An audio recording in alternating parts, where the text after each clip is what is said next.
Moi, quand j'arrivais dans des villas, mec, avec la vue sur tout Malte. Il faisait genre, il s'en foutait. Je te jure que c'était ça, gros. Il fallait que je fasse l'acteur de fou et j'avais des étoiles dans les yeux, mec. J'avais envie de dire au mec, mais gros, mais apprends-moi comment t'arrives à avoir un truc comme ça dans ta vie. Parce qu'au final, quand t'as 400, 600, 700, 800 cas financés, ça fait tes calculs, tu vois. Tu prends ton 5-6% mensuel, ne serait-ce que ça. C'est sûr qu'il y a des gens qui traitent Ishimoku à fond et qui regardent le podcast. Qu'est-ce qu'on leur dit? Mais moi, j'ai commencé avec le Ishimoku. Moi, j'avais 15 ans, j'ai commencé avec le Ishimoku. Vous n'êtes pas redevable, vous pouvez prendre un argent mais infini. Ouais. Pareil sur les marchés en CFD classique. Le métier d'un trader indépendant, ça reste d'identifier des récurrences et de les exploiter sur le long terme. C'est ça. Alors, je vois pas de qui tu parles. Ah l'enfoiré.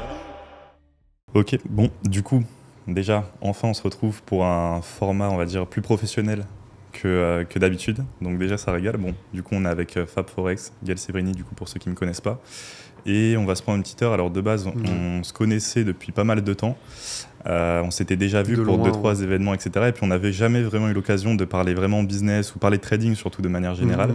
Et on s'est dit, bah, c'était bien du coup de le faire devant les caméras. Et l'avantage, c'est quoi? On n'a même pas commencé un tout petit peu à introduire. Ouais. Je sais même pas comment tu trades. Exactement. Toi non plus, certainement. On n'a jamais échangé sur ce sujet, donc ça va être l'occasion déjà d'en découvrir plus l'un sur l'autre par rapport à ça. Et puis d'apporter un maximum de valeur, surtout à ceux qui vont nous regarder.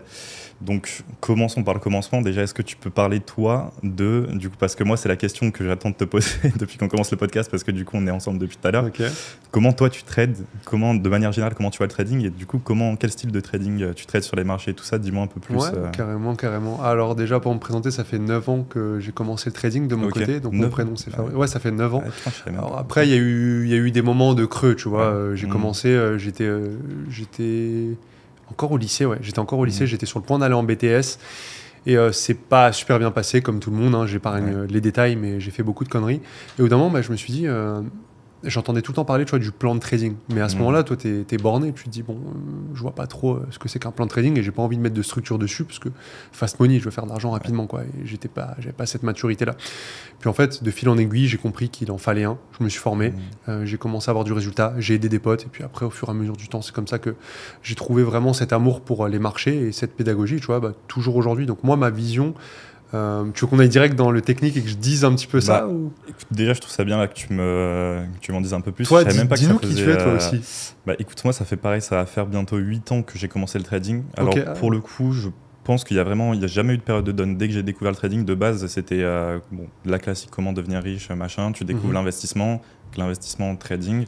Et à partir du moment où j'ai découvert le trading, je pense qu'il y a plus un seul jour de ma vie où il n'y avait pas au moins une journée où j'étais devant les graphiques. Et pareil, j'ai commencé du coup quand j'étais en études. Alors si je dis pas n'importe quoi, j'ai commencé quand j'étais à peu près en seconde, fin de mes 15 ans, un truc comme ça, quand je rentrais en seconde. Et c'est tôt, hein. Ouais, c'est très tôt. C'est très tôt. Ce qui est bien, c'est que quand tu commences jeune, alors je sais pas si c'est pareil pour toi, je sais pas si tu as commencé quand tu n'étais pas majeur. Si, moi j'avais 18-19 à peu près. Ok, parce que le truc qui est bien quand tu commences très tôt, c'est que tu peux pas t'inscrire factuellement sur les brokers. T'es pas majeur, je pouvais pas ouvrir de compte, je pouvais pas trader en compte réel, etc. J'étais obligé de faire que du démo.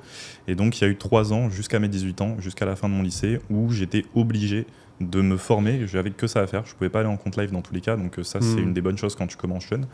Et puis ensuite, très simple, pareil, j'ai commencé un BTS aussi pendant une semaine, qui était à l'autre bout de ma ville. Et puis j'ai arrêté au bout d'une semaine parce que le trading commençait à payer justement. C'était pendant la période Covid où on était tous confinés. Et j'ai eu mes 6 mois, en gros, pas de vacances, mais justement, j'ai profité de ces 6 mois pour charbonner comme j'avais jamais pu sur le trading. Et en fait, je me suis rendu compte que j'avais des bonnes statistiques. Ça faisait déjà quelques années que je tradais et que j'avais assez pour déjà faire des sommes qui étaient plutôt intéressantes. Et donc, j'ai arrêté les études. Arrêté mon BTS que j'avais commencé, je me suis concentré à 100% sur le trading, j'ai pris mon année et puis c'est à partir de là que ça a commencé vraiment à tourner de manière intéressante. Après je me suis expatrié et tout ça. Ouais, c'est intéressant ce que tu dis parce qu'on a un gros point commun et tu vois on le découvre du coup ensemble. Mais moi de mon côté j'utilisais le chômage et je m'en cache pas pour ça, mais j'étais en BTS en alternance, j'étais vendeur chez Darty et tu vois j'étais saoulé en fait de devoir vendre des assurances à tout va, etc. Moi, je voulais juste apprendre parce que j'étais quelqu'un de base, alors même si ça se voit peut-être pas aujourd'hui, mais j'étais assez introverti, j'allais pas vraiment vers les gens, j'avais pas trop de skills sociaux, mais je me disais, j'ai envie d'aller plus loin que ça et j'ai envie justement de vaincre le mal par le mal, donc je vais faire le travail de vendeur en alternance chez Darty, tu vois, multimédia.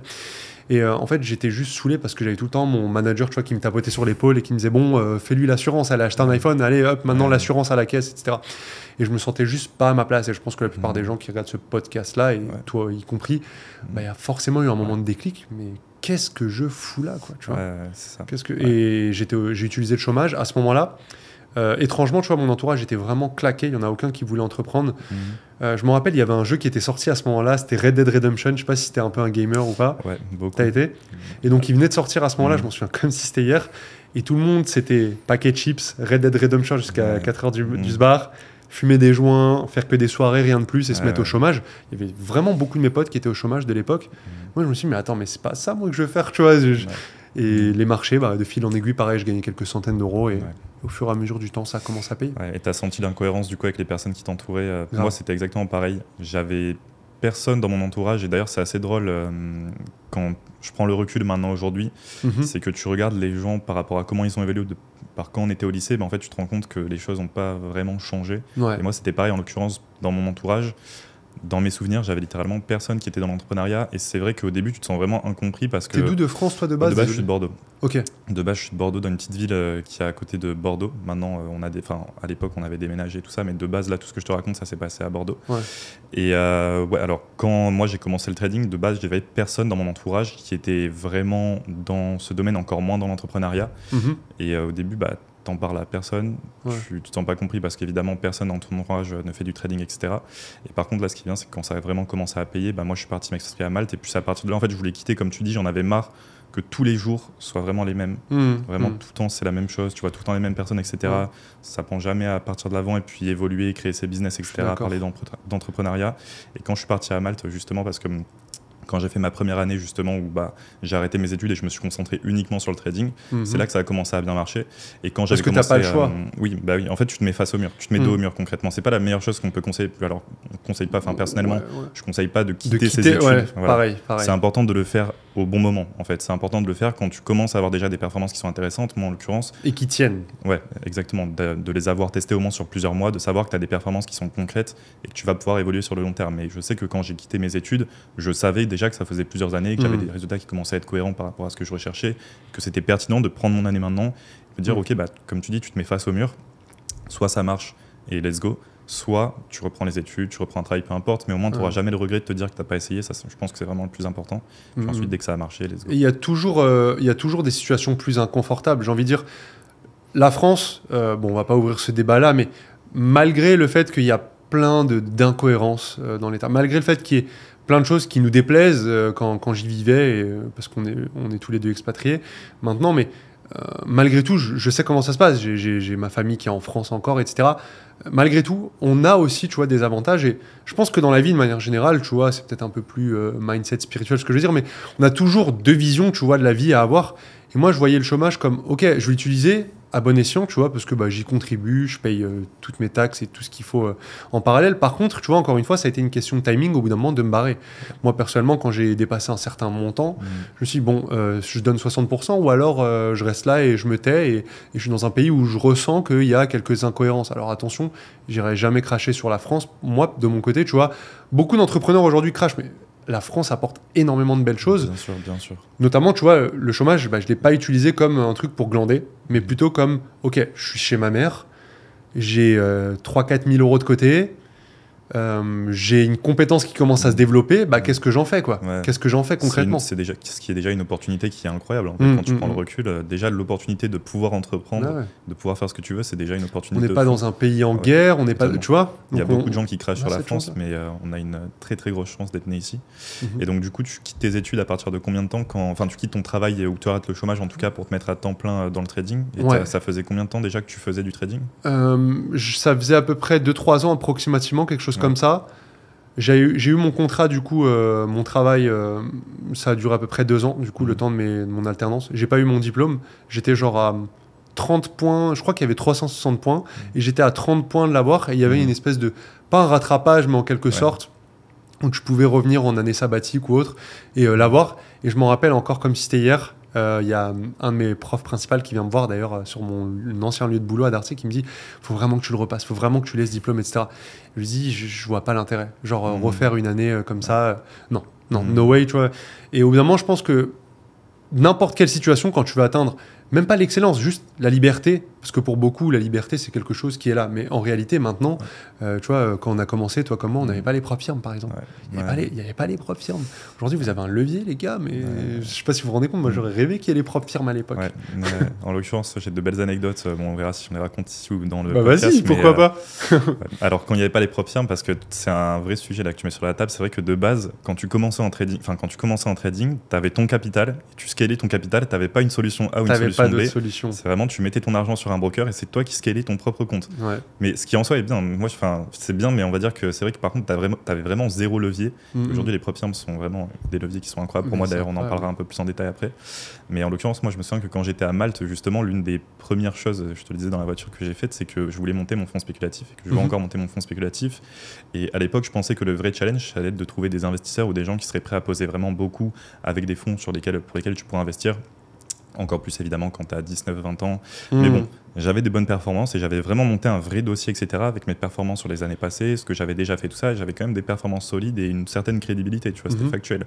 Et ce que j'avais fait, c'est que je m'étais mis en contact avec des agences immobilières pour des biens de luxe, pour aller visiter des villas à 3 millions, 2 millions, etc. Et je m'étais fait passer pour un mec qui avait fait beaucoup d'argent dans les crypto-monnaies. Le mec avait fait 2 TP, il était comme un ouf. Je te jure, gros, Warren Buffett après 2 TP. Non, pour le coup, j'avais de bonnes statistiques et c'est le moment où je suis parti m'expatrier à Malte. Donc à cette époque-là, j'avais aucun autre business que le trading et j'avais juste un capital de 20 000 € que j'avais scalé pendant que j'avais monté dans l'année sabbatique entre guillemets que j'avais pris après mes études. Et t'avais la pression ou pas quand même malgré le fait de dire bah je vis de ça. J'avais la grosse pression. Je vais t'expliquer pourquoi. C'est parce que quand je tradais encore chez mes parents, je prenais beaucoup de risques sur mes positions. Et ça m'a permis de scaler mon capital, mais j'aurais pu aussi perdre beaucoup et j'aurais pu mettre fin au rêve très rapidement. Donc c'était très dangereux, mais ça s'est bien passé. Dieu merci, ça s'est bien passé. Et avec le capital de 20 000 €, je suis parti à Malte. Et le fait de partir à Malte, c'est à partir de ce moment-là dans ma vie où je me suis vraiment mis dos au mur. C'est parce que là, je n'avais plus de solution de secours. Quand tu es chez tes parents, c'est pas grave. Il y a toujours le confort. Voilà. Il y a toujours le confort et puis tu peux toujours reprendre les études, un taf, machin. Quand je suis parti à Malte, je parlais à peine anglais. J'avais un loyer à payer, j'avais toutes mes dépenses à payer. En fait, j'étais tout seul. Et donc là, je me suis vraiment mis dos au mur. Et c'est là où je me suis dit, tu as de bonnes performances, mais commence vraiment à prendre les choses au sérieux parce que là, tout ne dépend maintenant plus que de toi et de ton trading. Donc j'ai fait une année à Malte comme ça. Il y a des mois qui étaient compliqués, tu vois, mais ça va. J'avais pas beaucoup de dépenses. Peut-être sur un mois, j'étais à 700, 800 € de dépenses, loyer, bouffe compris. Oui, c'est pas trop cher là-bas en plus, c'est ça. Pas cher. J'avais un appartement qui était miteux, mais c'était trop bien parce que déjà, je découvrais le monde. C'est ça qui est beau, tu vois. T'arrives pas direct dans un penthouse. C'est magnifique parce que tu commences à devenir libre en fait. Tu fais ce que tu veux de tes journées, tu trades, etc. Mais tu as une certaine liberté, tu commences à avoir le premier goût de la liberté. C'est magnifique. Et pour finir l'anecdote, du coup, quand j'ai voulu monter mon fonds spéculatif, je m'étais mis en contact avec des agences immobilières de biens de luxe et je me faisais passer pour un mec qui avait fait des millions dans la crypto et tout ça. Et j'allais visiter, vraiment, j'ai les messages et tout. Tu les regardais de haut. J'allais visiter des biens de luxe à plusieurs millions et en plus il fallait que je joue l'acteur parce que moi j'arrivais dans les villas mec, ça faisait 20 ans que j'étais chez moi, chez mes parents. Moi quand j'arrivais dans des villas mec avec la vue sur tout Malte, il faisait genre il s'en foutait. Je te jure que c'était ça gros. Il fallait que je fasse l'acteur de fou et j'avais des étoiles dans les yeux mec, j'avais envie de dire au mec mais gros mais apprends-moi comment tu arrives à avoir un truc comme ça dans ta vie. J'arrivais dans les garages, j'avais des voitures de fou et tout. Je te jure, la première Lamborghini que j'ai vue de ma vie, Huracan, c'était justement dans c'est un des déclics quoi, c'est des déclics. Et en l'occurrence ça m'a beaucoup servi non seulement à sortir de ma zone de confort, parce que tu l'imagines en termes d'adrénaline, c'est très spécial de le faire encore plus quand tu es plus jeune et tout, mais je te rejoins. C'est vraiment un truc que j'ai kiffé faire, tu vois, avec le recul, je suis trop content de l'avoir fait, même si ça m'a rien apporté en soi, c'était une trop bonne expérience.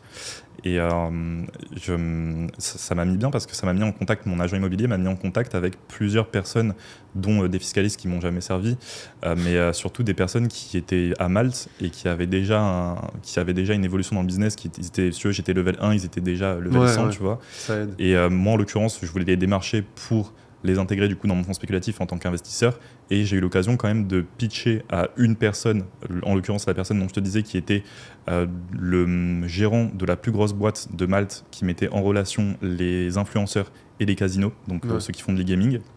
Et j'ai eu l'occasion de dîner chez lui, il m'a invité, premier message que je lui envoie, vraiment j'ai encore tous les messages sur WhatsApp, premier message que je lui envoie, salut c'est machin qui m'a donné ton contact, il m'a dit que tu étais dans la crypto, que tu bossais avec des mecs qui faisaient de l'e-gaming et tout ça, il m'a dit passe à la maison, on regarde le foot ce soir, j'ai invité des amis, passe à la maison, on discute et tout ça, et il s'est rien passé, il n'y en a rien qui a découlé, mais au moins ça m'a donné l'opportunité. Ouais. Tu crées Et l'opportunité. la perspective aussi d'être avec des gens, tu vois, qui sont, comme tu dis, 10 levels au-dessus de toi. Ça m'a débloqué des portes mais incroyables. Tu vois, j'ai vu des mecs de mon âge. En fait, en plus, je m'en souviens, tu vois, quand on était au dîner, enfin, c'était pas un dîner, tu vois, on buvait juste des bières à droite à gauche, on regardait le foot, on discutait en même temps.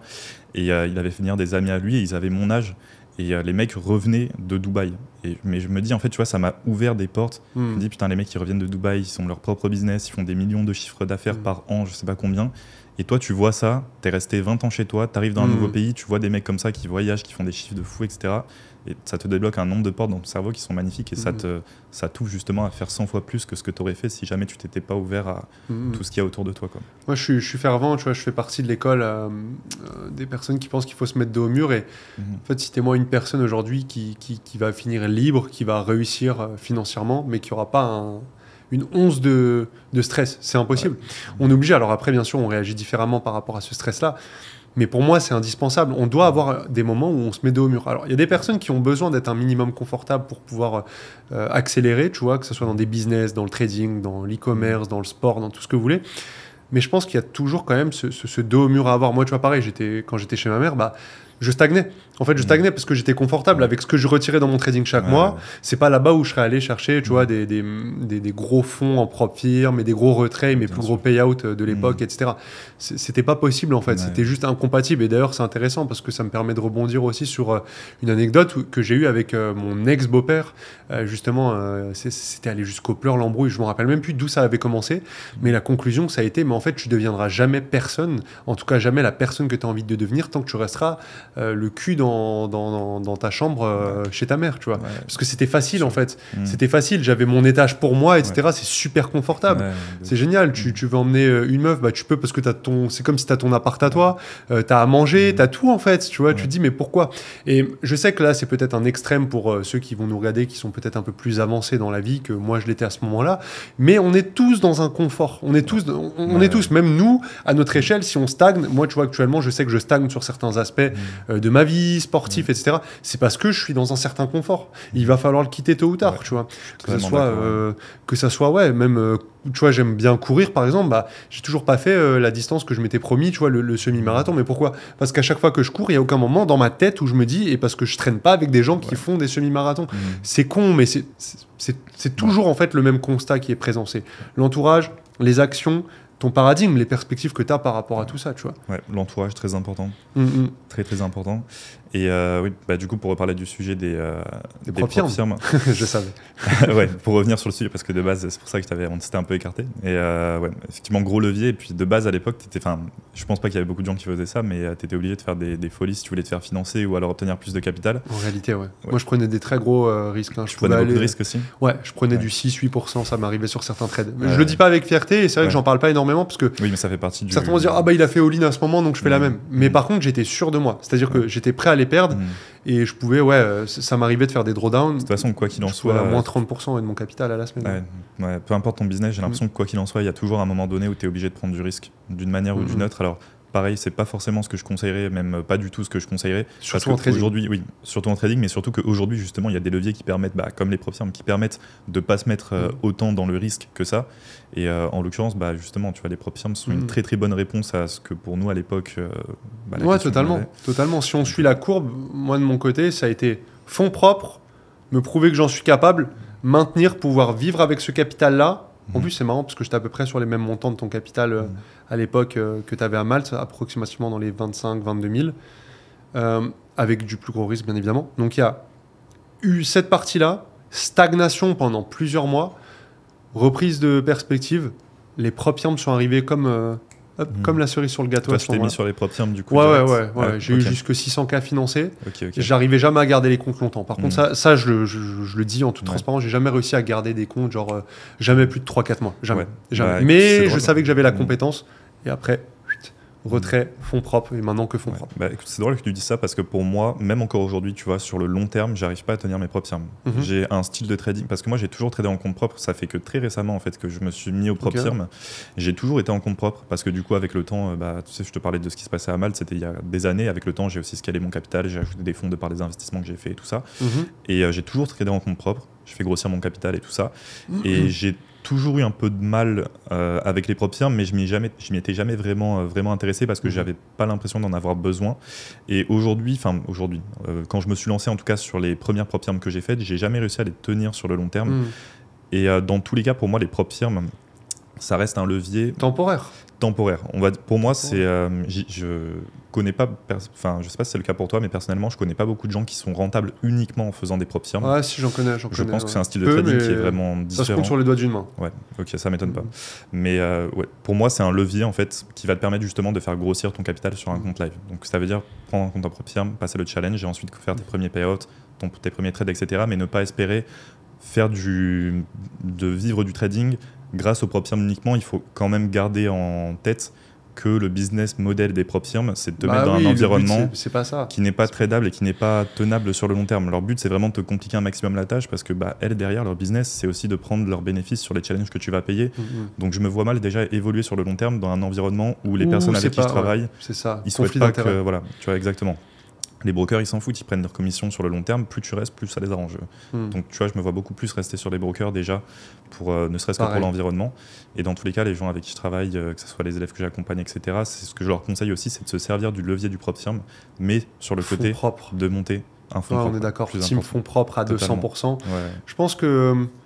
Je pense qu'aujourd'hui, si vous n'avez pas 20, 25, 30 000 à mettre en fonds propres, et même si vous les avez et que vous êtes débutant, les mettez pas déjà de base, si vous êtes débutant. Sauf si vraiment vous avez énormément d'argent et que pour vous c'est vraiment très peu représentatif. Mais malgré tout, je dirais, mettez pas des dizaines de milliers directement. Mais ouais, selon moi, sinon, si c'était à refaire, je referais la même en prop firm. Je ferais pas de passage en fonds propres au début, j'irais direct prop firm. J'irais principalement sur du FTMO, tu vois. Je pense que je scalerais, tu vois, ces premiers payouts, bam, ça me permet de racheter un autre compte. Et puis je monterai petit à petit. Et puis chaque mois, tu vois, en 1 an, 2 ans, 2 ans et demi, un truc comme ça, je pense pas que ça prendrait plus, je commencerai à me constituer un fonds propre. Parce qu'au final, quand tu as 400, 600, 700, 800 cas financés, fais tes calculs, tu vois, tu prends ton 5-6% mensuel, ne serait-ce que ça. Voilà, il n'y a pas trop de questions à se poser. Ouais, totalement. Ouais, je pense que si je reviendrai en arrière aussi, c'est exactement ce que je ferais. Directement des prop firms. Alors évidemment, en passant par toute la période où t'es pas rentable, etc., s'évaluer dans un premier temps en démo, au-delà de penser à poser, que ce soit en prop firm, sur les challenges, etc., s'évaluer dans un premier temps. On a quand même la chance, tu vois, de pouvoir trader dans un environnement qui est quasiment identique au réel avec de l'argent fictif. Je pense qu'il faut vraiment prendre le temps de s'entraîner, de s'assurer, parce que les prop firms sont un gros levier, mais comme je le disais, on évolue dans un environnement qui est quand même beaucoup plus compliqué qu'en compte propre, avec des restrictions qui sont beaucoup plus grosses.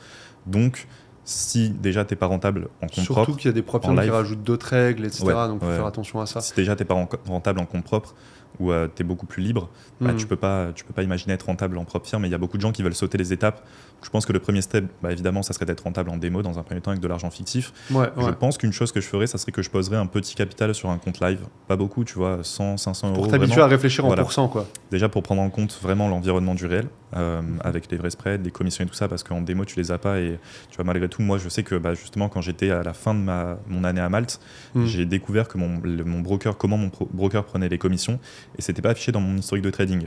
C'était affiché uniquement sur mon rapport de compte. Oui, le fameux par mail. Là. J'avais téléchargé mon rapport de compte et j'étais à 2500 euros de commission sur je sais plus combien, mais ce qui représentait parce quand même... qu'il gratte, en fait, il gratte. C'est toujours petit à petit, mais sur le long terme, ça représente une somme qui est colossale. Bien sûr. Donc je pense que ouvrir un petit compte en live dans un premier temps pour vraiment s'habituer à l'environnement du réel, évaluer tes performances, et puis déjà quand tu commences à avoir des bonnes performances sur un petit compte live ou sur du démo, là tu peux commencer à t'intéresser aux prop firms. Ouais, je suis du même avis, et je pense que la problématique n'est pas nécessairement sur la logistique de fonds propres ou prop firm, mais plutôt de la psychologie qu'on y attribue, tu vois, c'est ça le truc. Bien sûr. C'est que beaucoup, et ça, je pense que ça va rassurer beaucoup de nos spectateurs là, mais en fait, la prop firm, d'une part, ils s'en foutent de vous, et de deux, en tout cas je parle pour FTMO notamment, vous représentez rien, même si vous faites 100 000 balles par mois.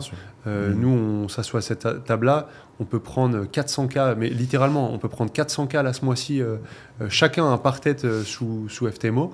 Je vous jure que la trésorerie d'FTMO... pour vous, en l'occurrence, FTMO... rien changé. Donc c'est pour ça, c'est un peu illimité, en fait, l'argent que vous pouvez faire avec les bonnes prop firms, bien évidemment. Bien sûr. C'est logique.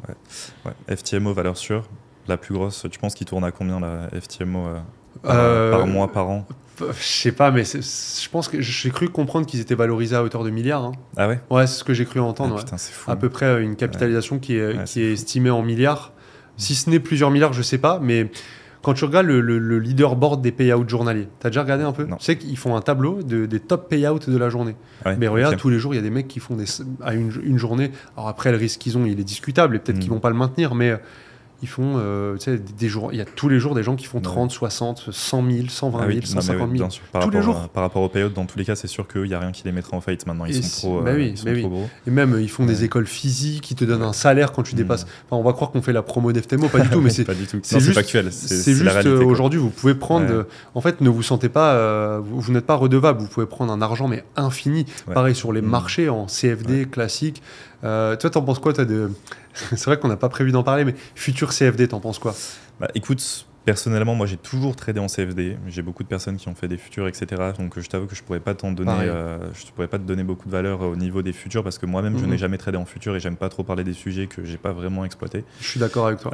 Donc les futurs, de ce que j'ai compris, c'est bien parce que tu vas avoir beaucoup moins de commissions, etc. Mais c'est un peu plus compliqué au niveau des effets de levier, de ce que j'ai compris. Oui, c'est ça. Tu dois avoir beaucoup de fonds. Voilà, pas de ce que j'ai compris, d'intermédiaire. c'est plus intéressant quand tu as déjà un capital qui est plus conséquent. Les brokers, ce qui reste quand même bien, là où c'est aussi une belle opportunité, c'est qu'eux-mêmes sont connectés au réseau des fournisseurs de liquidités qui permettent aux brokers, aux traders, d'avoir des leviers qui sont colossales. Trader. Alors, évidemment, ça ne veut pas forcément dire que tu vas risquer plus, mais si tu prends tes positions sur un petit time frame et que tu vas avoir un stop loss qui est serré sur ton prix d'entrée, bah forcément, tu devrais avoir un lot qui est plus gros. Et donc, si tu as un petit effet de levier, tu ne pourras jamais risquer autant que tu veux. Donc, l'opportunité de l'effet de levier, elle est quand même très intéressante. Que tu aies un gros capital ou un petit capital, mais évidemment, quand tu as un petit capital, bah, elle est nécessaire. Mais en l'occurrence, futur, je t'avoue que je me suis jamais vraiment penché sur le sujet. Une chose que j'ai regardée là dernièrement, qui est très intéressant, je sais pas si tu as entendu parler de G-Easy, je crois. Pas du tout. Pas du tout. En gros, je te prends l'exemple de G-Easy, celui que j'ai en tête, mais c'est des projets en crypto-monnaie de base où tu peux trader sur les marchés CFD. Et en fait, ton capital va être ce que tu as dans ton wallet en crypto-monnaie. Il n'y a pas de commission, il n'y a pas de spread. C'est comme du pari. En fait, tes positions ne sont pas vraiment émises sur les marchés du coup, mais tu fais vraiment des paris à la hausse ou à la baisse et tu es rémunéré en fonction. Mais c'est des options binaires un peu, non? T'as connu ça ou pas? Honnêtement, non, je sais pas. Tu sais pas? Parce qu'à l'ancienne, il y avait ça. Tu sais, tu pouvais parier dans les 10 prochaines minutes si le prix allait être haussier ou baissier. Ils ont ramassé le marché à l'époque. Je me rappelle, bon, je vais pas citer le nom, mais ils avaient raflé le marché. Certains savent très bien de qui je parle, les plus anciens. Il y avait des gens qui créaient des formats sur ça et tout, je m'en rappelle. Et d'un coup, ça a été interdit en France, les options binaires. En l'occurrence, ça me fait penser aussi à un truc qui s'était lancé où pareil, c'était en crypto-monnaie. Tu peux vraiment faire un pari à la hausse en fait sur les prochaines secondes. C'est exactement. Il y en a, ils pétaient des câbles. Il y avait des du jour au lendemain, ça a disparu. Ça a été interdit. Ils ont gamifié en gold trading, ce qui était smart en vrai. D'un point de vue businessment parlant, c'est méga intelligent. Oui. Mais c'est scamiche quoi. Mais bien sûr, d'un point de vue business, c'est magnifique, mais par contre, c'est la pire chose. C'est vraiment tu y vas pour perdre ton argent. Enfin, pas pour perdre ton argent, mais voilà, pour t'amuser. Mais bon. C'est du casino quoi. Littéralement. Tu vois. Je me rappelle, il y en a, ils prenaient des trucs Fibo, ils disaient voilà, donc là ça rejette, donc vous avez une chance sur. vous avez 3 chances sur 4 que ça rejette le Fibo, donc placez 50. J'étais, mais c'est quoi ce bordel? Genre, c'est quoi ce truc? Mais tout le monde venait pour gambler, pour y jouer quoi. Mais futur CFD, moi j'ai pas poussé futur parce que je me dis, d'une part, je me suis jamais, enfin si à l'ancienne vraiment quand j'allais sur des brokers véreux, mais depuis des années maintenant j'ai mes fonds, tout se passe bien, j'arrive à faire mes retraits tout le temps, donc en fait pourquoi j'irais dessus? Et deuxième chose, je reste pragmatique, il y a tout autant de perdants et de gagnants sur les deux en fait, donc est-ce que je vais être plus professionnel? Je vais paraître plus... Oui, sur le papier, je vais paraître plus professionnel. Oh, vous voyez, j'ai des super plateformes. Moi, je peux vous mettre en lien de parrainage dessus. Mais en fait, dans le fond, je le pense pas, tu vois. Donc moi, je reste sous CFD et tant que ça marche, ça marche. Oui, c'est ça. Si tu as un environnement déjà qui te correspond, qui te permet d'avoir les performances que tu cherches à avoir, tu vois, moi, c'est exactement pour ça. Les futurs, j'en ai beaucoup entendu parler en bien. J'ai pas mal de personnes qui sont allées dessus, etc. Mais tu vois, moi, personnellement, pourquoi je te dis que j'y suis pas allé, c'est parce que ça marche très bien déjà pour le CFD. J'ai les performances que je veux avoir. Je vois pas spécifiquement le besoin d'aller sur un autre marché, d'aller faire autre chose, etc. Si ça marche bien pour toi, si c'est un bon environnement, let's go, continue dessus. T'en penses quoi, toi? Alors, on n'avait pas prévu de parler de ça, mais c'est bien aussi de lancer des sujets comme ça. T'en penses quoi actuellement du marché du trading de manière générale? Pas nécessairement, j'ai pas envie qu'on crache sur quelconque ou autre, mais juste t'en penses quoi aujourd'hui si t'arrivais comme ça en tant que débutant, tu tombes sur ce podcast, ou genre tu te balades de vidéo YouTube en vidéo YouTube, Qu'est-ce que tu en penses généralement et qu'est-ce que tu donnerais comme conseil qui se perdent un peu? Écoute, je pense c'est une bonne question. Tu vois, quand j'ai commencé le trading, c'était il y a quelques années. Moi, je me souviens qu'à l'époque, tu n'en avais pas 36. Des mecs qui faisaient de la création de contenu. Voilà, pour le citer, Masterfang en l'occurrence, qui a arrêté. Je ne sais pas si tu connais. Ouais, Moi, en l'occurrence, je m'étais formé à l'époque. Enfin, j'avais commencé, c'était lui qui m'avait initié au trading en gros. Tu n'en avais vraiment pas beaucoup qui faisaient de la création de contenu. Donc, c'était beaucoup plus simple de trouver, si tu étais un peu rationnel, de trouver les bonnes informations. Aujourd'hui, je pense que le marché est vraiment inondé parce qu'on a une explosion aussi du marché de la vente de formation. Donc je pense que tu as beaucoup de gens qui se sont dit « Ok, je vais choisir un domaine qui rapporte bien, niche make money, trading, vas-y, on va faire des formations sur le trading. » Des mecs qui switchent, qui sont nulle part, ils sortent de nulle part, ils deviennent traders. Ouais. Exactement. Comme tu m'as dit, on va pas citer de nom parce que moi non plus, tu vois, je m'en fous de cracher, mais c'est vrai que c'est assez dur d'évoluer dans le même environnement que certaines personnes parce que comme pour toi certainement, tu vois, moi ça fait 8 ans que je fais du trading, donc en fait je le vois rapidement en vrai quand un mec sait trader et qui dit de la merde, etc. Je le vois rapidement. J'ai pas besoin de, enfin bon, on va citer personne même si j'ai des noms qui me viennent en tête. Moi aussi, ouais, c'est bizarre là, j'ai eu des. Oh lui, ah oui, lui aussi, ah tiens, lui aussi en fait. Voilà. Non, mais on a eu cette discussion dans le taxi et selon moi en fait, demain j'ai envie de devenir maçon. Bah, je vais pas aller voir un plombier, tu vois. Je vais aller voir un maçon et je vais lui demander, s'il te plaît, est-ce que tu peux faire devant moi? Est-ce que tu peux pratiquer pour m'apprendre? Est-ce que tu peux me prouver que tu peux le faire? Est-ce que tu peux me montrer ce que tu as déjà fait? Tu vois, c'est typiquement. Et moi, c'est pour ça aussi que ça marche bien et que j'ai refusé beaucoup de podcasts ou tout simplement, j'étais sur le point de connecter avec des personnes, mais au dernier moment, tu vois, je me suis rétracté parce que je regarde un peu ce que la personne fait. Toi, j'avais vu que tu avais fait un challenge. Moi, de mon côté, je sais que je live trade. De toute façon, les gens qui veulent regarder notre contenu, ils verront on mettra dans la description nos contacts respectifs à nous deux. Et ce qui est intéressant, c'est que tu vois, comme tu l'as dit, en fait, on sait reconnaître un vrai trader. Et notamment, alors, je sais pas nécessairement si toi, tu avais prévu de faire ça, mais je sais que tu le faisais à un moment, tu vois, de trader devant les gens, ou juste de prouver, juste de montrer. Les gars, vous êtes trader, juste montrez-le que vous faites. En fait, je pense que c'est la base quand tu as la prétention, parce que c'est quand même une prétention de dire paye-moi et je vais te former pour que tu y arrives dans un domaine. Ouais. Je pense que quand tu as la prétention de vouloir former des gens, le minimum du minimum, mais vraiment du minimum, c'est de montrer que pour toi, ça a marché. Donc, et pour les gens que tu as accompagnés, montrer que ça marche. Mais d'une transparence qui est totale, et puis dans tous les cas, si ça marche vraiment, tu n'as aucun problème normalement à le montrer d'une transparence qui est vraiment totale. Dans l'occurrence, déjà, quand les gens ont du mal un petit peu avec leurs résultats, ou alors que, on va pas rentrer dans les détails, mais... Moi, je pense que quand il y a trop de marketing, ça devient douteux. Si vous voyez que la personne, niveau marketing, il est poussé là, et la personne n'a absolument besoin de prouver absolument tout. Par contre, la personne, soit elle ne live trade pas, soit elle ne vous a jamais montré sa stratégie, soit vous avez jamais trop parlé techniquement avec... y a déjà des questions à se poser, tu vois. Un vrai trader, entre traders, c'est un coup d'œil, tu vois. Je pense, pour répondre à ta question, qu'aujourd'hui, le marché de la formation, il est vraiment inondé d'informations. Le marché du trading, donc de la formation en trading, les gens qui font du contenu de manière générale en trading, je pense qu'il est vraiment inondé d'informations. Et donc, pour les débutants, c'est très dur de discerner le vrai du faux. Je pense que si je pouvais donner un conseil aux gens, en tout cas aux gens qui débuteraient, c'est d'essayer de penser un peu outside the box. Donc vraiment de se détacher un petit peu de ce qu'ils voient partout uniquement sur les formations YouTube, etc. De ne pas essayer de comprendre qui dit vrai, qui dit faux, etc. Mais d'essayer plutôt de se renseigner sur les livres, sur ce qu'en fait, faire ce que personne fait. Tu vois, quand tu pars du principe que 97% des gens sont perdants et que tu as seulement une minorité qui gagne, essayer de ne pas faire ce que fait la majorité. Donc YouTube est un levier qui est absolument incroyable. Ouais, c'est top. Pour les bases notamment. Pour les bases, pour se lancer en trading. Mais je pense qu'il y a quand même une période qui est importante où tu vas devoir te former aussi un peu en t'écartant de tout cet espace avec les livres. Tu vois, il y a des traders qui ont écrit des manuscrits, des livres, etc., qui sont absolument fascinants sur l'analyse technique, dont personne ne cite actuellement. Je peux t'en citer plein. Tu vois, en l'occurrence, je pense à Mark Douglas qui a fait un livre sur la psychologie qui est très connu. Mais il n'y a pas que Mark Douglas, c'est trader entré dans la zone. Voilà, tu en as plein. Et je pense que c'est important de passer par là. Et ensuite, le fait que tu vas te former, le fait que aussi tu vas créer ta propre expérience en parallèle sur les marchés, ça va te permettre de faire la différence, comme on a dit, entre les personnes qui vont apporter les bonnes informations de ceux qui disent complètement du bullshit. Et ensuite, si tu es prêt à investir en toi-même pour te former, let's go. Sinon, si tu as des bonnes performances, tu continues, etc. Mais je pense que le mieux pour les gens, c'est quand ils débutent en tout cas, une fois que tu as les bases avec les contenus gratuits, c'est de sortir un petit peu, d'arrêter de regarder un petit peu ce qui se passe et de tester tout ce qui se passe à droite à gauche, etc. Ça, c'est une chose aussi, prendre le temps Il faut arrêter de généraliser. C'est pas parce que ton trader préféré il trade le gold que forcément tu dois trader le gold. Tu vois. Moi, personnellement, si je devais donner un conseil, c'est vraiment agir de manière méthodologique. C'est-à-dire, Ok, là je connais rien au trading, donc comme tout le monde, je vais passer par des vidéos banales pour apprendre qu'est-ce que le trading, pour apprendre c'est quoi les marchés, comment fonctionne le marché, c'est quoi les actifs, c'est quoi ci, c'est quoi ça, les time frames, etc., etc. Vraiment les trucs débutants purs. Ensuite, vous allez commencer à aller sur le volet technique, donc à ne pas négliger non plus l'aspect gestion de risque, mais je pense qu'il est simple, tu mets un calculateur de taille de l'eau, c'est bon. C'est surtout psychologie en fait, la gestion de risque. Psychologie, c'est vrai que c'est relié. Dans le technique, là où tout le monde, un peu, désolé du terme, mais se masturbe intellectuellement, il faut connaître le plus. Ouais, mais il y a des mecs qui connaissent 10 fois moins que toi et qui font 10 fois plus d'argent que toi. Donc, selon moi, c'est OK, on a eu les bases avec YouTube, on a eu tout ça. Soit vous choisissez de vous former, soit, et tu vois, c'est même pas entre guillemets mon avantage de dire, mais je pense que techniquement, vous pouvez pratiquement tout trouver. Alors, pas de manière méthodologique, mais pratiquement tout gratuitement sur YouTube. En réalité, tu regardes les mentorships ICT ou alors, si t'aimes pas ICT, le price action, le master du price action, ou j'en sais rien, tu vois. Tu fais ce que tu veux par rapport aux techniques et ce qui te parle le plus. Ensuite, une fois que tu connais tous les concepts, moi, ce que j'apprends à mes élèves, c'est vraiment, il y a une vision entonnoir, tu vois. Au début, tu as trop de concepts et tu comprends pas et tu sais pas comment les filtrer. Tu les testes. Et en fait, c'est là où les gens ont du mal à se détacher. En fait, ils restent attachés à tout le format qu'ils ont parce qu'ils ont la dopamine tout de suite. C'est intéressant, c'est stylé. Intellectuellement, j'ai l'impression que je suis plus accompli parce que je connais plus de concepts.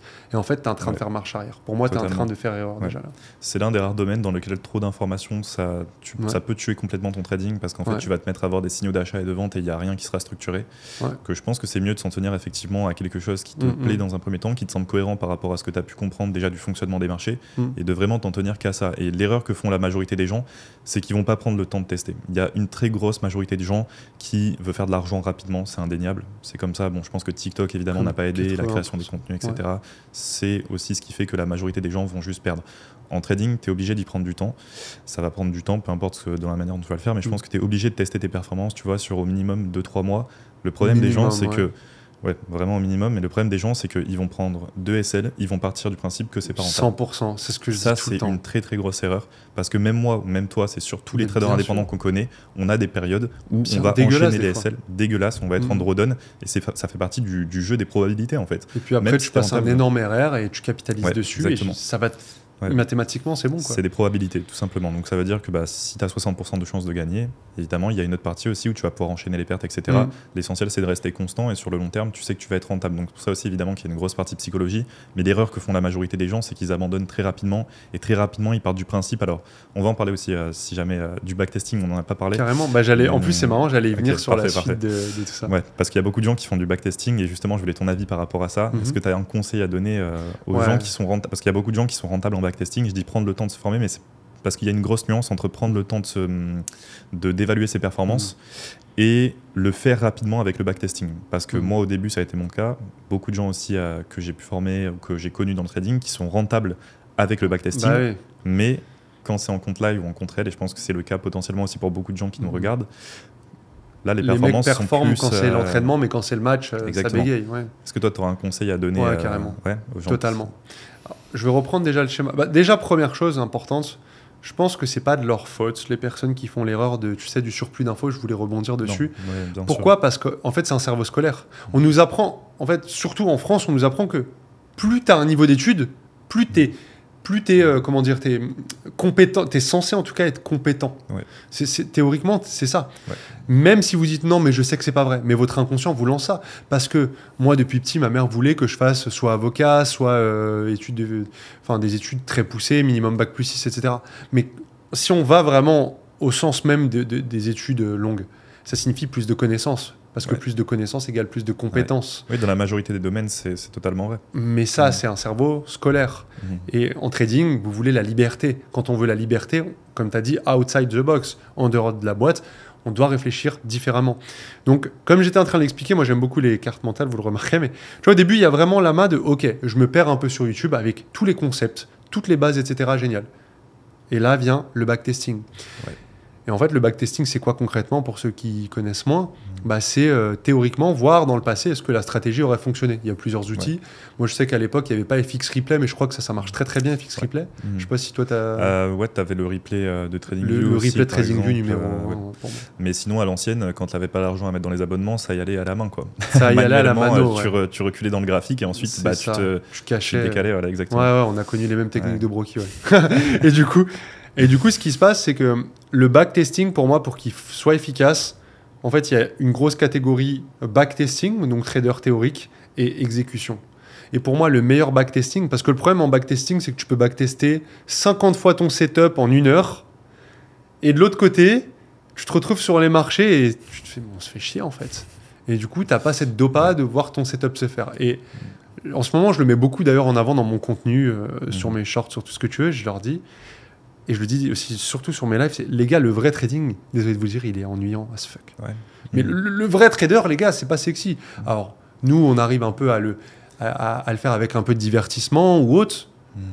Le métier de trader indépendant en soi est un métier qui est ennuyant. Et c'est d'ailleurs c'est ce que je l'avais dit aussi dans une précédente vidéo, c'est un indicateur qui est positif. C'est quand tu commences à t'ennuyer quand tu fais ton trading. C'est parce que tu vois plus, tu le fais plus comme un jeu. En fait, il n'y a plus de dopamine, t'as plus d'excitation à prendre des positions, etc.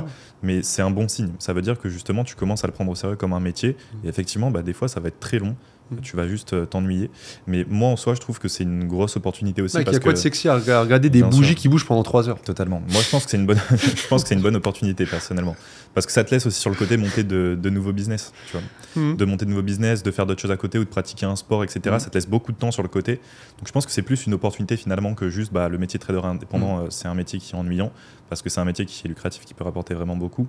Mais par contre, effectivement, si tu fais rien à côté et que tu trades toute la journée, effectivement, regarder des bougies monter, comme tu dis, c'est pas sexy. Il y a pas grand chose.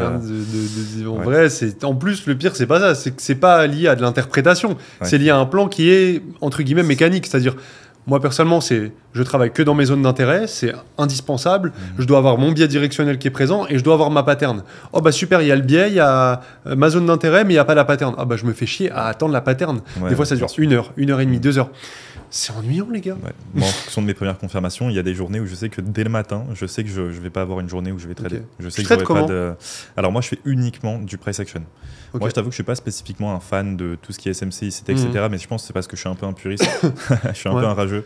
Honnêtement, je pense que je pense pas qu'il y ait qu'une seule vérité. Je pense que celui qui prétend qu'il y a des traders rentables avec des moyennes mobiles, pourtant moi je crois pas vraiment à ça. Tu vois. Je pense que ce qui compte au-delà de tout, c'est tes performances, peu importe comment tu trades. Moi personnellement, je fais uniquement du price action.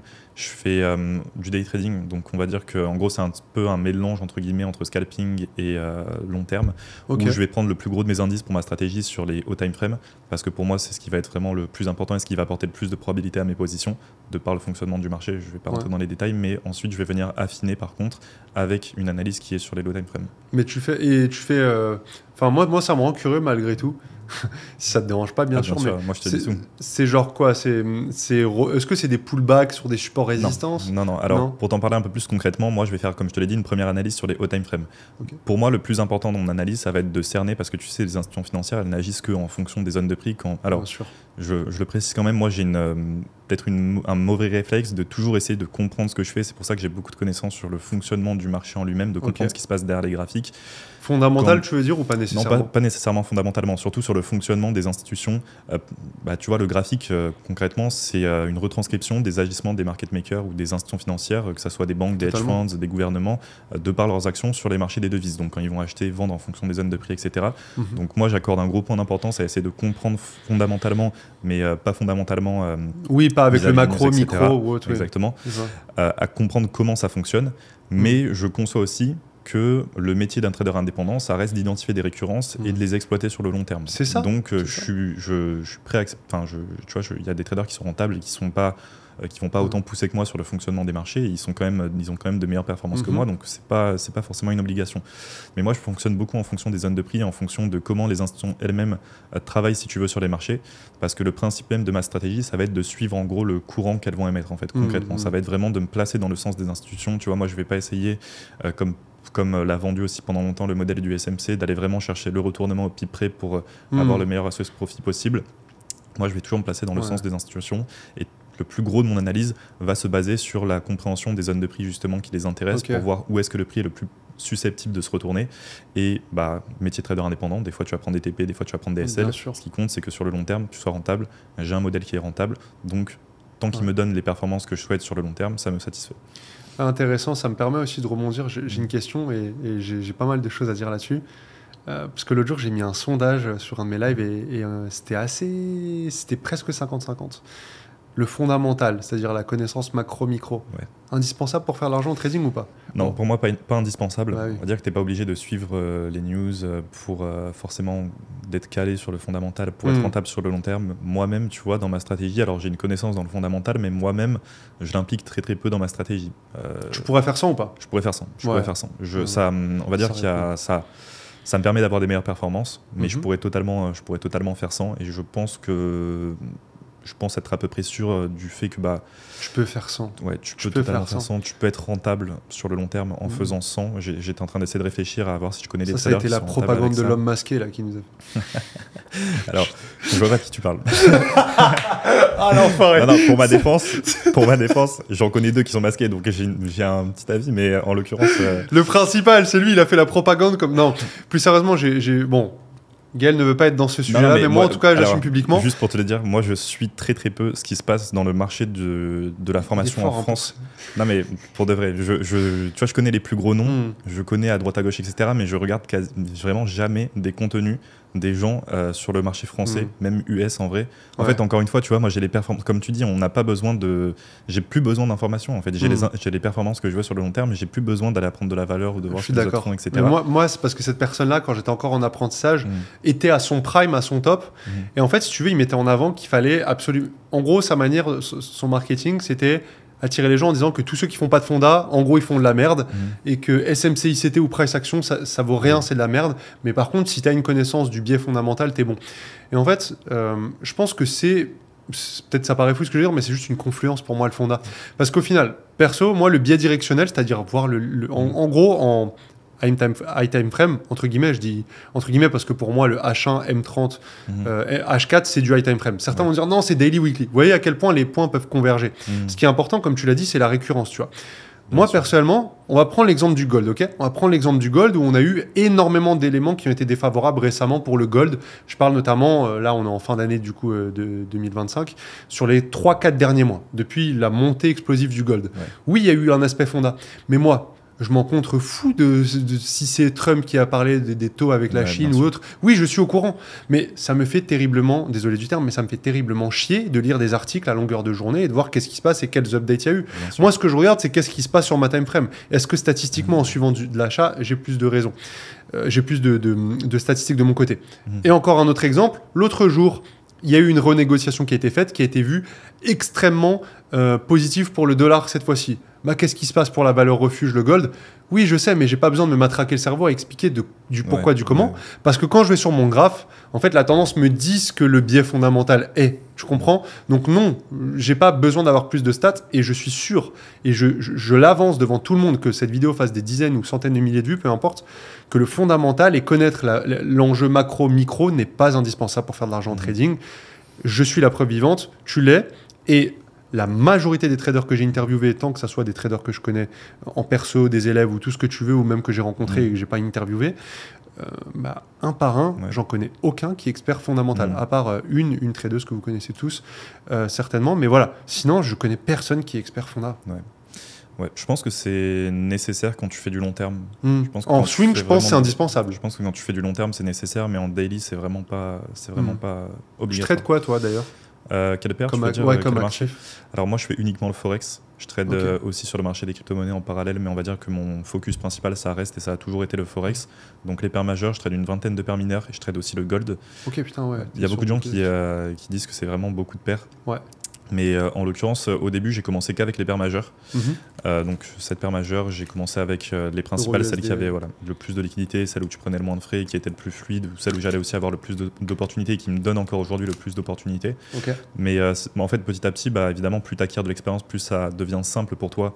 Parce que quand bien même on agit dans un environnement qui est chaotique, même si tu as 100% de la théorie, il y a toujours des choses auxquelles il va falloir que tu t'adaptes en fonction des différents scénarios, etc. Et plus tu acquiers de l'expérience, plus ça devient simple pour toi de savoir exactement ce que tu vas attendre, de savoir si oui ou non ta configuration respecte ce que tu attends. Donc au fur et à mesure du temps, plus ça devenait simple pour moi de savoir ce que j'attendais, plus j'ai ajouté des paires. Et aujourd'hui, je trade seulement les paires du Forex qui sont le plus liquides parce qu'évidemment, il y en a beaucoup plus que ça, mais déjà la majorité des brokers ne les proposent pas. Et surtout, généralement, quand les paires vont être peu liquides, très rapidement, les spreads ils vont s'élargir et tu prends des commissions qui sont trop grosses, donc c'est pas intéressant. Donc, on va dire les vingtaines de paires mineures les plus liquides et les paires majeures. Et le marché du gold aussi qui, en 2024, tu trades aussi le gold du coup qui en 2024 était la paire qui m'avait rapporté le plus d'argent, toutes paires confondues. Et actuellement, pas en 2025. En 2025, ce ne sera pas le cas. Ce ne sera pas celle qui m'a rapporté le plus. Mais ouais, je trade aussi le gold. Ouais. Ok, je ne savais pas si. Et indice Indice, non. Indice, j'ai jamais tradé les indices. Je ne vois pas la même récurrence en fait. Je trouve que ça fonctionne trop différemment selon moi. Alors personnellement, j'ai des gars dans mon accompagnement qui ont exploité le marché des indices et je sais que ça reste des marchés qui sont contrôlés par des institutions financières, là où par exemple sur le marché des crypto-monnaies, forcément, je n'apprendrai pas les mêmes choses aux personnes qui traitent le marché des cryptos que les mecs qui traitent le marché du Forex. C'est un marché qui est beaucoup plus influencé à la psychologie humaine, c'est un marché à cycle, donc évidemment il y a des concepts que tu vas pouvoir appliquer sur le Forex que tu ne pourras pas appliquer sur le marché des crypto-monnaies, mais en l'occurrence les indices ça reste quand même assez similaire dans la manière dont tu peux les trader, et je sais que j'ai beaucoup de potes à moi qui sont rentables sur les indices avec des concepts, des stratégies que moi j'utilise, donc personnellement je les ai jamais tradés parce qu'encore une fois j'ai les performances déjà que je recherche sur le Forex, donc ça revient à ce qu'on disait tout à l'heure, inutile de changer ton environnement quand ton environnement t'offre déjà ce que tu souhaites. Totalement. Donc pour le moment, non, pas d'indice. Tu connais des traders rentables en crypto? J'en connais aucun. Alors, des investisseurs, je connais des... Je te parle des traders. Hein. Ouais, alors je connais des... parce qu'en gros, moi, ce que je fais en crypto-monnaie, c'est beaucoup de flip. C'est pas vraiment du trading, c'est pas vraiment de l'investissement, mais c'est de l'investissement à très court terme, en fait. Donc c'est vraiment, je vais rester 2 semaines sur une position, etc., mais je vais pas prendre une position avec TP, SL. C'est vraiment, t'investis sur un projet... Ils traitent son SL, les gars, vous avez vu? Tu fais de l'investissement, mais à très court terme. Et tu investis sur des vrais projets qui sont sérieux et tout ça. Donc moi, je fais des low cap. Et en l'occurrence, je sais que dans le flip, je sais même pas comment on pourrait appeler ça, dans l'investissement très court terme, le trading, peu importe, je connais des gars qui sont rentables. Pas en vrai, pas à Dubaï, c'est des mecs que je suis surtout sur les réseaux. Franchement, il y en a 2-3, ça se compte sur les doigts d'une main aussi, mais qui ont de bonnes performances. Ok. Et par contre, c'est pas vraiment sur. C'est pas comme tu l'imagines, c'est pas des gars qui vont trader le Bitcoin, c'est pas des gars qui vont trader le TH, les plus grosses caps, Solana, etc. Mais ouais, j'en connais pas, moi. Tu vois, des mecs, je suis full Ethereum, full BTC ou Solana, et je vis de ça. J'ai jamais connu un seul. Pourtant, je pense que c'est des marchés qui sont exploitables et qui permettent d'être techniquement, rentables. Tu sais que j'ai déjà essayé, hein, c'est pas faute d'avoir essayé. Mais j'ai l'impression qu'il n'y a aucune rationalité derrière ça. Enfin, en tout cas, de ma perspective, bien évidemment, certains vont dire « Ah non, mais moi, avec mon Ishimoku ou je sais pas quoi, ça marche de ouf. » Pourquoi t'as rigolé quand j'ai dit Ishimoku? Je pense que c'est pas possible de faire de l'argent avec Ishimoku. Compliqué. Mais je suis ouvert. Merci. Voilà, c'est bon, on va en faire plein des podcasts. Quelqu'un qui, à mon avis. Non, mais si t'as un mec demain, il arrive avec Ishimoku et qui monte ses... Il y a un mec dans les commentaires à faire les gars, venez là. Historique. Ishimoku, le mec, il démonte tout. Voilà. Bon, c'est pas impossible. Ouais, si, c'est impossible. Mais bref, changeons de sujet. Non, mais crypto, ouais, j'ai l'impression que c'est trop impacté par, pour le coup, pas par les événements. Je sais pas si on peut appeler ça macro, mais tu vois, il y a un tweet, le truc, il prend un plus 30, il y a un tweet qui l'annule, il perd 60. Perso, moi je vais pas sur un marché comme celui-ci, et surtout les intervenants ne sont pas les mêmes. Quand on a le Composite Man, quand on a BlackRock, JP Morgan avec des algos qui sont backés depuis des décennies, et à côté de ça, on a Satoshi qui détient 60%. J'abuse, mais tu comprends ce que je veux dire, quoi. Totalement. C'est compliqué, c'est compliqué ces marchés-là. Perso, je sais pas ce que t'en penses, mais moi j'irais pas dessus en tant que débutant. J'irais pas trader le BTC, l'Ethereum, enfin les cryptos, pas les trader en mode day trading. J'ai jamais essayé, puis encore une fois. Je ressens pas, tu vois, le besoin d'aller sur un autre marché, c'est un nouveau marché. Je pense que c'est un environnement qui est encore plus chaotique que le marché du Forex, qui est déjà vraiment pas mal, étant donné même s'il y a beaucoup moins de liquidités qui circulent. Mais honnêtement, de ce que je comprends du marché, j'ai l'impression quand même ça m'étonnerait pas qu'il y ait une possibilité. Tu vois, je suis sûr qu'il y a des traders qui sont rentables sur les crypto-monnaies.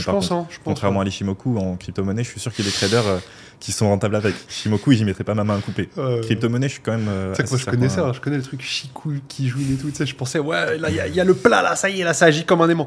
Franchement, grosse. Alors, ce qui est certain, c'est que tous les gens qui regardent ce podcast-là, malheureusement, il y en aura quelques-uns le fameux nuage qui prédit l'avenir. Non, mais c'est sûr qu'il y a des gens qui traitent Ishimoku à fond et qui regardent le podcast. Qu'est-ce qu'on leur dit à eux? Mais moi, j'ai commencé avec le Ishimoku. Moi, j'avais 15 ans, j'ai commencé avec le Ishimoku. Donc, si c'est des gens qui commencent le trading, dans tous les cas, au début, tu feras des erreurs. Moi, je pense qu'il faut glorifier les erreurs. Comme tu le dis, beaucoup de gens, ils arrivent sur les marchés des crypto-monnaies, du trading de manière générale ou dans n'importe quel autre business, avec un cerveau d'étudiant. où on t'apprend que c'est de la merde de faire des erreurs, on t'engueule quand t'as pas des bonnes notes, C'est etc. vrai. Moi, je pense qu'il faut glorifier les erreurs. Si tu commences avec si tu apprends derrière, parce que si tu reproduis bêtement et tu continues, tu vois, évidemment. Le mec, Ishimoku ça marche pas, bon bah je rajoute un MACD et des moyens mobiles. Mais en réalité, peu importe les erreurs que tu vas faire, si tu continues de persister, de te former, en fait, pourquoi on se moque de l'Ishimoku? C'est parce qu'on l'a constaté par nous-mêmes, on l'a vu avec les gens qui nous entourent, etc. J'ai jamais connu un trader. On parle pas d'un concept comme ça et puis on jette de la merde dessus. C'est parce qu'on a fait l'erreur nous-mêmes. Donc on sait que les gens qui le trade actuellement, ils vont faire la même conclusion que nous on a faite. C'est pour ça qu'on en rigole, mais en réalité, même nous on est passé par là. Et tu vois, au début, tu commences avec des erreurs, tu commences par des trucs de merde comme ça, où tu penses que ça va être plus simple, tu as trouvé une solution magique et tout ça. Ça fait partie du jeu, ça fait partie de ton parcours. Et puis maintenant, quels conseils on pourrait leur donner? De continuer déjà à se former, de ne pas s'arrêter aux performances qu'ils verront une fois qu'ils auront tradé l'Ishimoku, mais de continuer à se former, de continuer à apprendre, comprendre le fonctionnement du marché. Puis ça en revient à ce qu'on disait aussi tout à l'heure, de sortir un petit peu de la boîte, d'arrêter de faire ce que tout le monde fait, d'arrêter de penser qu'il y a des solutions magiques. S'il n'y a que 3% des gens qui sont rentables sur le long terme, c'est qu'il y a une raison. Donc ne pas penser que c'est simple et que c'est un business à cash flow qui va te rapporter de l'argent directement avec une solution magique et que tu auras juste à suivre un indicateur pour faire de l'argent. Le standard, il est trop élevé dès le début. En fait, ils arrivent et ils pensent qu'ils vont capitaliser dans le mois qui suit. Mais la réalité, c'est que le trading, si c'est ce que vous pensez, les gars, désolé, mais le trading, c'est peut-être pas fait pour vous, en tout cas pas sur l'instant T, tu vois. Pareil, il y en a aussi qui viennent avec... pour moi, c'est une règle générale, mais si tu viens avec déjà une situation, attention, je dis pas d'être blindé pour venir en trading, mais si par exemple le coût de ton passage de propre firme, d'une part, tu n'es pas capable dans ta tête de dire oula, j'ai des variations à hauteur de milliers d'euros, prends pas un 100K, tu vois, dès le début. Si ça t'impacte aujourd'hui d'avoir des variations à hauteur de centaines d'euros, va avec un 10K dans un premier temps. Et les réalités, quand tu creuses, c'est pourquoi ils veulent pas aller sur un 10K, parce qu'ils veulent le beurre et l'argent du beurre. Ils veulent passer le test et puis faire le 4000 balles de retrait, puis se barrer, etc. Et en fait, des fois, pour calmer un petit peu et apaiser, tu vois, la pression qu'on peut s'appliquer sur les propres firmes, je leur dis souvent à mes élèves, et je le dis même à nos spectateurs aujourd'hui, les gars, même si vous faites un payout à 15-20K, désolé de vous le dire, on est bien même pour en parler, ça va pas changer votre vie. En fait, c'est juste un levier qui vous permet, mais même si vous faites votre retrait de 15K sur votre 50K, ou qu'importe le montant, on s'en fout, mais juste vous faites un gros retrait de 5 chiffres en l'occurrence, tu vois. Parce qu'on peut considérer ça comme tel. Alors oui, c'est vrai que votre paradigme, c'est, attends, mais c'est un salaire annuel, c'est vrai, mais aujourd'hui, sur les marchés, l'argent est illimité, donc il n'y a pas de limite, littéralement, il n'y a pas de limite. Vous pouvez tourner à 50, 100, 200 000 par mois. Alors, pas forcément rendu à des montants à 200K encore, mais c'est qu'une question de process, et moi, je réfléchis pas en termes d'euros, tu vois, je serai dans... Sur le contenu, des fois, je monte les euros, et je pense qu'on a tous, toi comme moi, on a déjà joué le jeu, parce que c'est ce qui parle aux gens. Mais si ça tenait qu'à nous, moi, je parlerais qu'en pourcentage, je m'en fous des euros. Bien sûr, le plus parce important. Que si j'y apporte de l'importance, c'est que j'y mets en quelque sorte une certaine émotion. Et donc de l'irrationnel derrière. C'est dommage, on n'aura pas eu le temps de parler beaucoup psychologie au final dans ce podcast, mais c'est pas grave, on pourra se faire déjà une petite partie 2. Je sais pas combien de temps ça fait qu'on est en podcast, ça doit faire une petite heure, je pense. Non, il nous reste encore 12 minutes. 12 minutes. Ouais, tu veux qu'on fasse une petite partie sur la psychologie peut-être? Carrément, et je pense que les spectateurs vont parler, parce que mine de rien, c'est pas... Moi personnellement, je sais que sur ma chaîne YouTube, c'est pas un sujet dans lequel je parle énormément. Tu sais pourquoi? Parce que les gens... Parce que les gens s'en foutent.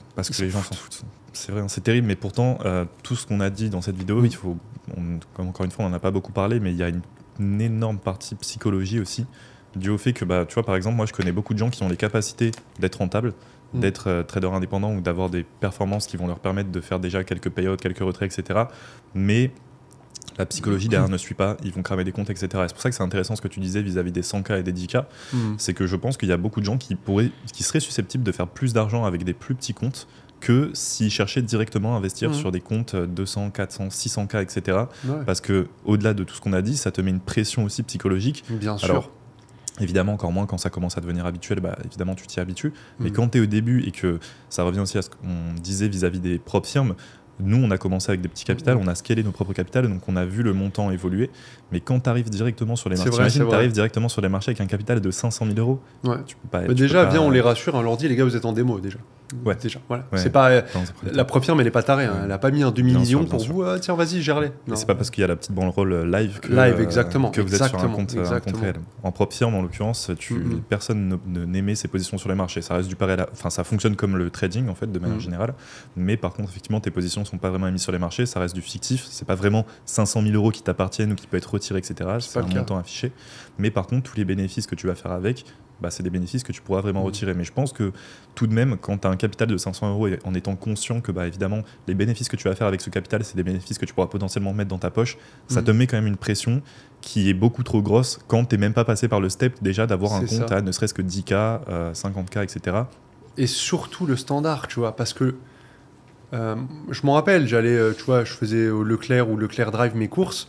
Tu vois, j'en avais pour quand j'ai eu mon appart, j'en avais, je sais pas, je pense par semaine, peut-être pour 100, 120, ça pouvait m'arriver, tu vois. Et en fait, à ce moment-là, grâce à mon trading, j'arrivais à gagner maximum 1800 euros par mois, maximum. Et encore, c'était mon meilleur mois de l'époque, tu vois. Donc forcément, tu vois, tu claques ça, bah, tu dis, ah, c'est quand même ça qui fait partie de ce que je gagne par mois. Ouais. Ah bah du coup, il faut que... Et en fait, tu as ton paradigme, tu te dis, mais bordel, ah tiens, quand je suis allé en vacances, bah, ça m'a coûté 2K. Et du coup, tu arrives avec ton 50K en financé, et tu vois que c'est ce que tu as gagné en entraide. Mais foncièrement, il n'y a rien d'exceptionnel en fait. Tu es juste en train d'appliquer un process avec des zéros en plus. Et la personne, c'est parce qu'elle base tous les euros qui rentrent comme un standard. Oui, mais par contre, si tu mets Gaël ou Fab avec une variation de 200 balles, bah, je te dis, mais putain, mais bordel, mais pourquoi il n'y a que ça en variation sur mon capital actuellement, tu vois? Et c'est là où tu te rends compte qu'en fait, c'est pas une question de pas être humble, de pas être modeste. C'est juste une question de standard, encore une fois. Parce que notre standard a évolué, parce qu'on s'est rendu compte qu'en fait, bah, faire 200 ou 2000, moi, personnellement, je le dis, je pense qu'actuellement, au moment où je fais cette vidéo, je suis pas capable de manager genre des millions et des millions en fonds propres. Moi non plus, je pense pas. J'ai pas la psycho. Pourquoi? Parce que les variations, en tout cas les variations que je mettrais avec mon risque actuel que je mets, bah, par rapport à tout ce que je work, enfin, par rapport à ma trésor et tout confondu total, bah mec, tu me fais des variations à hauteur de dizaines de milliers par trade. J'ai pas encore je l'assume, j'ai pas les épaules pour, tu vois. Ouais, je pense que ça serait pareil. Pour moi, je me sentirais pas capable. Alors en fait, je pars du principe que si tu as un capital en vraiment plusieurs millions, c'est pas forcément de l'argent qui t'appartient, mais évidemment, je réfléchirais différemment si c'était de l'argent qui m'appartenait, mais si c'est de l'argent qui est financé, je me verrais pas capable de trader plusieurs millions. Je pense pas que j'aurais une psychologie qui serait prêt à suivre, comme tu dis, les variations de 10 000 euros, 20 000 euros sur dès que ça bouge, etc. pour le moment. Mais encore une fois, c'est ce que je reviens à ce qu'on disait tout à l'heure, il faut y aller step by step en fait. Il faut pas essayer de sauter les étapes. Je pense qu'il y a beaucoup de gens qui perdent beaucoup d'argent en voulant sauter les étapes et qui pensent que bah, ça va être un levier d'aller directement sur les plus beaux comptes ou de faire financer le plus de capital possible et qui en fait juste crament de l'argent parce qu'ils vont perdre un challenge, repayer le challenge, cramer le challenge, etc. Alors que s'ils faisaient les choses étape par étape, bah, ça pourrait grossir petit à petit. Ils pourraient commencer à capitaliser sur ce qu'ils sont en train de construire plutôt que d'essayer d'avoir directement un empire sur des bases qui sont éclatées. Ouais, totalement. Et aussi, dès le début, tu vois, ils arrivent avec je veux tant. Oui, mais aussi, il faut que votre vie soit en accord avec ça. C'est-à-dire, si aujourd'hui, tu veux faire des payouts à 4K, mais par contre, tu touches un SMIC, je te dis pas que c'est impossible. Je te dis juste, monte un peu avant. Mets-toi en confiance avec un premier payout à 500, 600, 800. On s'en fout. Qui on est pour juger? On commence tous quelque part, même si tu fais un payout à 100 balles. Mais mec, si ça représente 5-10% de ton capital, mais je t'applaudis. C'est génial. Et puis le mois d'après, tu réitères l'opération. Mais on s'en fout que tu aies gagné qu'un complément de revenu. On s'en fout que tu puisses pas en vivre encore. En fait, c'est cette pression-là qui est en train de vous fumer. C'est parce que vous voulez absolument quitter votre boulot pour ça. Et justement, le boulot, mais encore une fois, c'est un confort, mais magnifique, le boulot. Si vous pouvez, tous ceux qui m'écoutent aujourd'hui, si vous pouvez trader pendant votre boulot, et que vous avez l'habitude de le faire, mais vous êtes déjà dans une élite de malades. Vraiment, vous êtes dans une super élite, vous êtes déjà dans un top. Pourquoi? Parce que vous avez le temps de pratiquer un side business, un business sur le côté, qui peut vous permettre de capitaliser. Et en plus de ça, vous avez déjà de quoi vivre de base. Mais pourquoi ne pas voir dès ce podcast-là et apporter cette perspective? Et si à partir d'aujourd'hui, je voyais le trading comme la cerise sur le gâteau? Et inconsciemment, tu verras que ça va se débloquer un peu. Totalement. Totalement. En fait, il n'y a pas besoin de se mettre la presse. Et toi d'ailleurs, par rapport à ça, tu conseillerais quoi aux gens justement? Enfin, à quel moment surtout tu conseillerais? Parce que c'est une question aussi que beaucoup de gens se posent. Je sais que beaucoup de gens m'ont posé, qui pensent justement à faire comme on a fait, quitter leur étude, quitter potentiellement leur travail pour le trading. Toi, à partir de quel moment tu conseillerais à quelqu'un d'arrêter ses études ou d'arrêter le trading pour se consacrer pleinement dedans? Eh ben, elle est méga intéressante ta question parce que justement tout à l'heure on a eu peut-être l'impression que j'ai un peu craché entre guillemets sur l'homme masqué, mais lui à l'époque il avait dit quelque chose qui m'avait complètement débloqué des choses. Il avait dit qu'il fallait avoir un matelas, tu vois, un matelas. Lui je sais plus sur combien de temps il disait, mais c'était quelque chose comme 1 an. Moi je serais pas aussi extrême, lui il est très conservateur, investissement, etc., comme beaucoup de profils psycho qui sont très conservateurs, mais c'est lié à un matelas de sécurité que tu as pour pouvoir vivre un certain nombre de mois. Et en fait faut inconsciemment, enfin pas inconsciemment, faut que tu aies un plan B entre guillemets de secours. C'est-à-dire, ok, mon plan A c'est réussir en trading, ok, j'ai, je dirais 6 mois de matelas, donc tu fais ta base de calcul, charge fixe, électricité, eau, internet, etc., courses, tout ça. Ok, il y a tant. Bon, j'ai réussi à faire tant de payouts, bah ça va me couvrir pendant 6 à 8 mois, d'accord? Mais il faut que tu dises que pendant ces 6 à 8 mois, tu sois déjà à l'aise avec le fait de potentiellement je vais le perdre ce capital, entre-temps je vais repasser un test, entre-temps ça. Moi je dirais même dans l'idéal 8 mois, 6 mois minimum pour pouvoir vivre, tu vois, tranquillement. Et à côté de ça, avoir le fameux plan B qui est un boulot potentiel où tu sais que, entre guillemets, en un claquement de doigts, t'envoies, ou alors tu te mets une deadline, ok, c'est 8 mois, mais par contre, si jamais j'arrive pas à en vivre ou j'arrive pas à augmenter mon matelas, bah 3 mois avant, je vais commencer à faire des recherches d'emploi. Et en fait, la question, c'est peut-être un peu contradictoire avec beaucoup d'entrepreneurs, mindset, etc., ou des trucs TikTok que vous voyez. Oui, il faut se mettre dos au mur, mais il faut pas être bourrin non plus à finir, tu vois, sans emploi, sans maison. Il faut aussi être rationnel au bout d'un moment, les gars. Donc, moi, je dirais que c'est plus une question d'organisation. Si vraiment tu n'as aucun temps pour ton trading, bah, trouve un boulot qui te permet, entre guillemets, et je le dis à travers ma communauté, mes élèves, etc., je pense que toi, c'est la même. La majorité, en réalité, c'est qu'ils ne trouvent pas le temps et ils ne savent pas s'organiser déjà de base. Tu vois. Ouais, moi, je suis d'accord avec toi. Alors, j'ai pas envie d'être hypocrite non plus et dire effectivement ne te mets pas dos au mur parce que c'est ce qu'on a dit au début, tu vois. Moi, c'est ce que j'ai fait aussi. Ouais, mais moi j'avais le chômage et toi t'étais chez ta maman. Donc tu vois, on avait quand même le dos au mur, mais. Alors moi, il y a une partie où je me suis vraiment mis dos au mur. Quand je suis parti à Malte, c'était quand même assez risqué, mais en l'occurrence, c'est pas, tu vois, ce que je conseillerais de faire, ce que je conseillerais de faire aux gens. Ouais. Je pense que ça restait quand même assez risqué, mais ouais, je pense que c'est quand même important aussi de pas avoir peur de dire que il y aura un moment aussi où va falloir prendre quand même une part de risque. C'est comme ça, tu peux pas prétendre vouloir avoir une vie qui est comme celle que tu peux voir sur les réseaux ou n'importe où, sans prendre aucun risque et toujours en restant dans la zone de confort, etc. Donc je suis d'accord avec toi, mais je pense qu'il faut pas avoir peur. On peut avoir des avis convergents après. Hein. Moi je pense qu'il faut la sécurité, mais le risque en fait, il faut le juste milieu.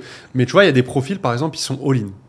J'en connais et c'est marrant que tu en parles parce que non, j'en ai jamais trop parlé sur un de mes contenus, mais mon meilleur pote d'ailleurs que tu as rencontré, Adams, lui, il faisait de l'e-commerce. Il a commencé avec ce business-là, l'e-commerce.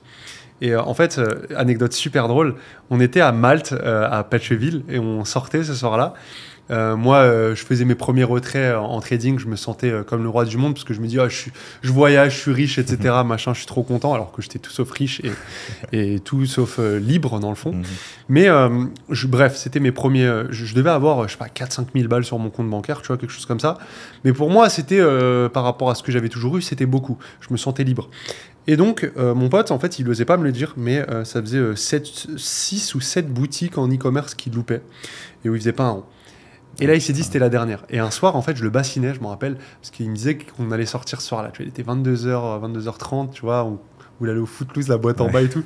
Je lui dis, bah, allez, tu m'as dit oui, allez. Je voulais pas y aller sans mon pote, tu vois, à la boîte et tout, pour aller danser avec les meufs, tout ça. Tu connais aussi, hein, t'as connu. Hein. Un an à Malte, on connaît. Et donc, il me dit, mais putain, mais je t'ai déjà dit, attends, je dois finir un truc et tout lié à mon boulot. En fait, chose qu'il m'avait pas dit, c'est qu'il. Mais vraiment, je sais que ça fait un peu storytelling, mais c'est la réalité, c'est vrai.